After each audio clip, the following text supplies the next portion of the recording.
কয়েক মাসে আমরা এত পরিমাণ ডেঙ্গু রোগী পাই নাই যে এখন পাচ্ছি।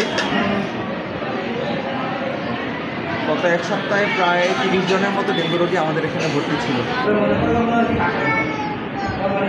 আমি আনতেছি গত বৃহস্পতিবার ঢাকাতে করে আমার অফিস করলাম, করার পরে আমি সোমবারের দিন ওখানে ওই ডেঙ্গু পরীক্ষা করলাম। পরীক্ষা করার পর ডেঙ্গু অনেক বেশি ধরা হলো। তখন আমাকে ডাক্তার বললো যে তুমি সিমোল হসপিটালে ভর্তি করো।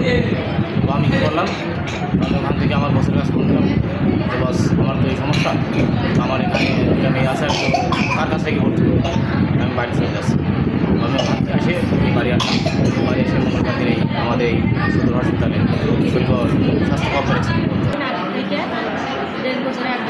হাসপাতালে ভর্তি হয়েছে। আমার অবস্থা বেশি ভালো না, মাঝখানে কাল পরশু ভালো ছিলাম, ভর্তি হয়েছে 6 দিন হয়েছে। আমার অবস্থা এরকম, আবার আজকে বলে যে কিছুদিন থাকতে হবে।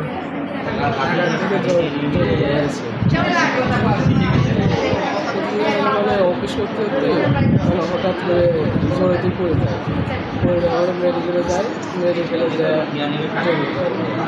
এখানে আছি, বর্তমানে আছি 5 দিন আছে, চিকিৎসা জন্য আরও ভালো। তো আমাদের হাসপাতালে বর্তমানে ডেঙ্গু রোগীর সংখ্যা আগের থেকে অনেক বেড়েছে। গত কয়েক মাসে আমরা এত পরিমাণ ডেঙ্গু রোগী পাই নাই যে এখন পাচ্ছি। বর্তমানে এই হাসপাতালে ডেঙ্গুর একটি নতুন ওয়ার্ড খোলা হয়েছে এবং সেখানে বর্তমানে 9 জন রোগী ভর্তি আছে, তারা চিকিৎসা পাচ্ছে। এবং গত এক সপ্তাহে প্রায় 30 জনের মতো ডেঙ্গু রোগী আমাদের এখানে ভর্তি ছিল এবং তারা প্রায় বেশিরভাগই সুস্থ হয়ে এখান থেকে গিয়েছে। একজনকে রেফার করা হয়েছে ঝিনাইদহ সদর হাসপাতালে। তো ডেঙ্গু পরিস্থিতি এখন বর্তমানে অন্যান্য সময়ের চেয়ে অনেক বেশি খারাপ। তো সেই জন্য আপনারা সবাই সতর্ক থাকবেন। বিশেষ করে বাসার আশেপাশে যেখানে পানি জমে থাকে সেই জায়গাটা পরিষ্কার রাখবেন, ময়লা আবর্জনা পরিষ্কার রাখবেন এবং মশারি টাঙিয়ে ঘুমাবেন। মশার নিধনের জন্য যা যা ব্যবস্থা নেওয়া প্রয়োজন সেগুলো নেবেন।